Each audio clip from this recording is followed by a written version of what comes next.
বলের কালার কোনো ম্যাটার না, টপার হয়ে শেষ করতে চাবো। 100টা বাউন্ডারি এবং 50টা ছক্কা। চ্যালেঞ্জ নিতে ভালোবাসি। ওয়াইফের একটা লাক থাকে, বাচ্চা হলে বাচ্চার একটা লাক থাকে। আমার ওয়াইফও ওরকমভাবে ক্রিকেট বুঝতো না, এগুলি কোনো ব্যাপার না, 200 করা যায়, বলে এটা কিভাবে সম্ভব।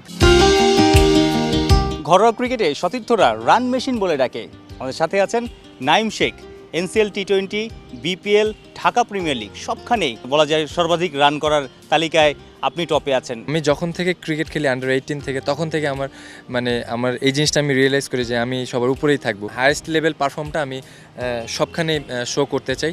তো এখন সব রকম ক্রিকেটের জন্য প্রিপেয়ার। তো ইনশাল্লাহ ইন ফিউচারে যেখানে যে অপরচুনিটি আসবে এরকম টপার হয়ে শেষ করতে চাবো। আমরা তো রান দেখি, আমরা তো রান পেলে খুশি হয় দর্শকরা, সংবাদ মাধ্যমে আসলে অনেক বেশি প্রচার করে। বিহাইন্ড দ্য সিন তো অনেক কিছু সবাই জানে না। Personal life, professional life, both লাইফে যত বেশি ডিসিপ্লিন থাকবেন, আপনি নেগেটিভিটি থেকে যত বেশি দূরে থাকবেন, আপনি ব্যাক অফ মাইন্ডে কী চিন্তা করতেছেন, ছোট ছোট জিনিস আপনার লাইফে অনেক ম্যাসিভ চেঞ্জ এনে দিবে, কিন্তু ওগুলিতে অনেক বেশি ডিসিপ্লিন থাকতে হবে আপনাকে। সাম্প্রতিক সময় মনে হচ্ছে যে আপনি ভালো বলকেও আসলে বাউন্ডারি হাঁকাতে পারছেন, টাইমিং করতে পারছেন, সেটা আসলে শটের রেঞ্জ বাড়াতে।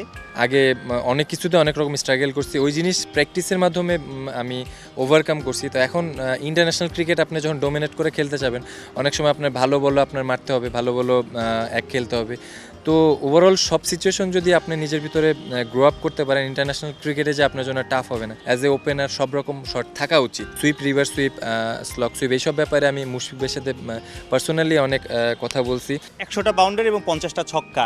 নাইম শেখ কিন্তু ফেসবুকে লিখেছেন এবং সে কিন্তু পরের ম্যাচেও সেঞ্চুরি হাঁকিয়েছেন স্ট্যাটাস দেওয়ার। সো সে যে ওই ফ্রেমে আছেন, ভক্তরা কিন্তু সেই বার্তাটা কিন্তু ভক্তদের বা বিসিবি নির্বাচক সবাইকে দিয়ে দিচ্ছেন। না, আলহামদুলিল্লাহ, যেহেতু কনফিডেন্স, যেহেতু নতুন কিছু মানে সেলফ মোটিভেশনের জন্য নিজের সাথে নিজের চ্যালেঞ্জ, এটা তো নিজের অন্য কারোর সাথে আমার চ্যালেঞ্জ না। তো আমি নিজের সাথে সবসময় চ্যালেঞ্জ নিতে ভালোবাসি, আর আমি চ্যালেঞ্জ সিচুয়েশনগুলি আমি অনেক এনজয় করি, দ্যাটস ওয়াই আমি এটা করতে চাচ্ছি। বিয়ের একটা লাক থাকে, ওয়াইফের একটা লাক থাকে, বাচ্চা হলে বাচ্চার একটা লাক থাকে, এরপরে আসলে অনেকে ভালো খেলে, লাক ফেভার করে। নাইম শেখের কি মনে হয় যে বিয়ের পরে আরও ম্যাচিউর সব কিছু এবং সেটার একটা ইম্প্যাক্ট 22 গজে পড়ছে, আপনি ভালো ফ্রেম অফ মাইন্ডে ব্যাটিং করতে পারছেন? ডেফিনেটলি আমার ফ্যামিলি অলওয়েজ আমাকে সাপোর্টিভ ছিল, সাপোর্ট করছে। তো আলহামদুলিল্লাহ এখন আমি ম্যারিড, আমার ওয়াইফও ওরকমভাবে ক্রিকেট বুঝতো না, এখন বেশ কিছুদিন হয়েছে, এখন টুকিটাকি বুঝে। 176 করেছেন একটা ম্যাচে, ডিপিএলে 200, খুব ভালো সম্ভাবনা ছিল, মিস করেছেন। তখন কি বলেছে ভাবি?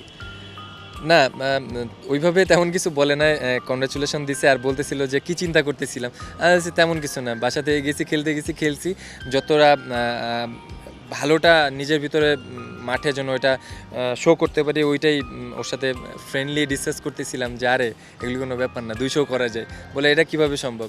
তো আমি বলছি যে তুমি যেভাবে চিন্তা করবা ওইভাবেই তোমার বডি মাইন্ড সব কিছু ওইভাবেই রিয়াক্ট করবে। সো তোমার চিন্তা ভাবনার উপরেই সব কিছু।